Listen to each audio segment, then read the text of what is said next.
Hey, Sharon Horne-Ellstrom here, also known as Pajama Grandma, on purpose. I don't know, I'll have to probably explain that to people forever. But today I want to talk about rotten apples. Yep, rotten fruit, rotten vegetables, rotten apples, rotten people. Because sometimes one rotten apple can spoil the whole barrel.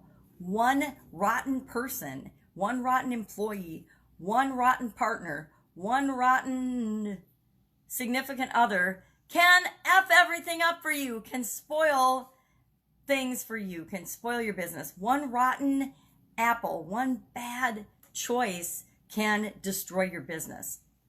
And you might think I'm being extremist in this, but now in this day and age of social media, everybody's got a cell phone. You know, it's a real possibility. It's a real, not a real threat. It's a real thing that we need to pay attention to and, protect ourselves from, ensure that we're not going to have something happen to us and or our business, the businesses that we're working so hard to grow, be destroyed. This expression, of course, comes from the mid-1500s. Ben Franklin wrote about it in 1736 in Poor Richard's Almanac, and it's just ingrained in our society. But we also know from our own personal experiences. And have you ever gone to the store, bought this perfectly looking, beautiful bag of apples? On the top, they look yummy, they look delicious. You set it on the counter, a couple days later, you go to grab an apple, and it's rotten. The beautiful ones on the top are rotten because there was a rotten one in the bottom of the bag, and it spread through and destroyed all of the rest of the apples. Happens with like all kinds of fruit, all kinds of vegetables, but it also happens in our experiences and in our lives.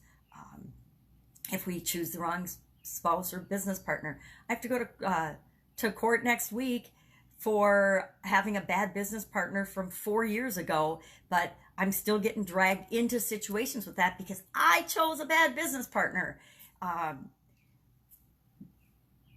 We can hire in person in our organization. We bring a person into our organization thinking that they're going to be a good fit and a perfect person.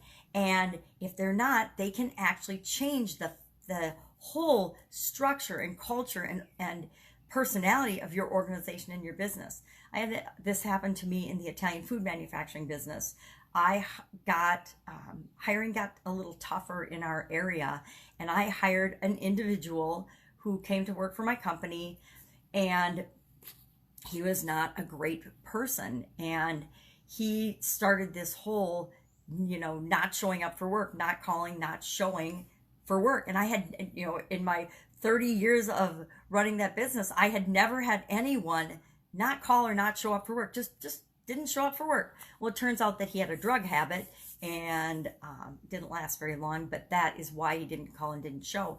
But that behavior spread to a couple of other people and impacted our culture negatively. We had gone from a place that everybody always worked at and worked at forever to a place where a couple of people, and it didn't last for a long period of time because I recognized it and nipped it in the bud, but decided that they just didn't have to come to work and didn't have to show up. And in a manufacturing environment, every job is important. Everybody depends on everybody else. And so that negatively impacted not only our culture, but our business and our productivity. And I think that's probably why I noticed it and took care of it right away. But it was a prime example of how easy it is for one person to make massive changes from the inside of your organization out, and you don't even realize it.